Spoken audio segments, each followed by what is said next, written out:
Hi, I'm Brad Greenberg. I think loyal readers of the Guy blog are familiar with the name Luke Ford.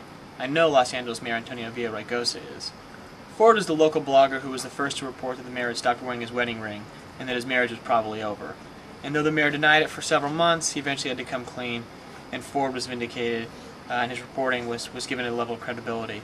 It was another breakthrough in the 10-year career of a guy who started by writing about the porn industry and eventually segued into covering the Jewish community, and now has turned into politics too. There's quite a bit of debate as to whether or not Ford is a reporter or a rumor monger, whether he prefers gossip or fact. And this week the Jewish Journal set out to look at the ills of Lashon Hara and to see if there is some value to gossip when it involves news breaking. We sent a camera crew out to his house to catch him in the act. Here it is. Yeah, hi there, I'm Luke Ford of LukeFord.net, and this is the headquarters of LukeFord.net.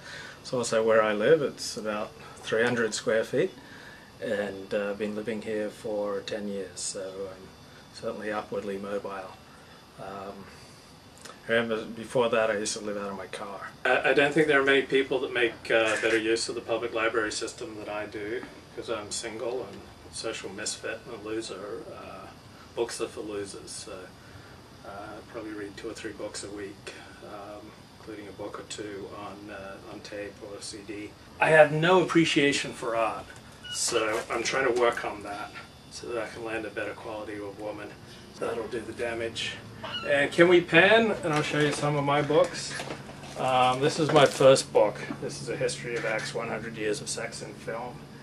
And then this is my second book. It's my memoir of living in Los Angeles. Excommunicated, a rebel without a shul. Came out in 2004. This is my last book, Lives on the Edge. Profiles in Sex, Love, and Death. It's a collection of my best interviews. And is another good book for hitting someone over the head if they give me a hard time. This is a collection of interviews I did with mainly movie producers in Hollywood. So over the course of the year I interviewed about 160 and put together about my best 70.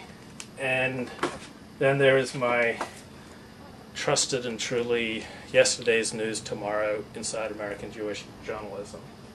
And then to keep me on the straight and narrow, I've got my meds here. I've got my Wellbutrin.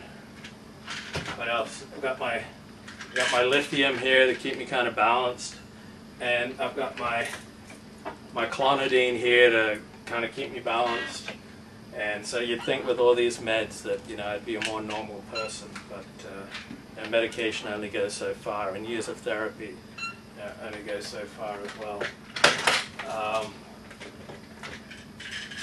So my favorite music, I'm a big Air Supply fan, an Australian group that was big in the early 1980s. They had something like 6 straight top 5 hits. Basically what I do on my blog is pick up the detritus that the Jewish Journal and the Los Angeles Times and the LA Weekly miss. If people have a story, that they're generally going to prefer to go to a mainstream professional outlet such as the Times or the Journal. But a lot of stories don't make the grade of the Jewish Journal or the Los Angeles Times, so then disgruntled people come to me, or I seek out stories that aren't being told elsewhere, such as for my book on Jewish journalism, I went out and interviewed most of the prominent editors and You've got mail. journalists at Jewish publications around North America, and also write a lot about my own life. And as Rob Eshman says, I was born to blog. JewishJournal.com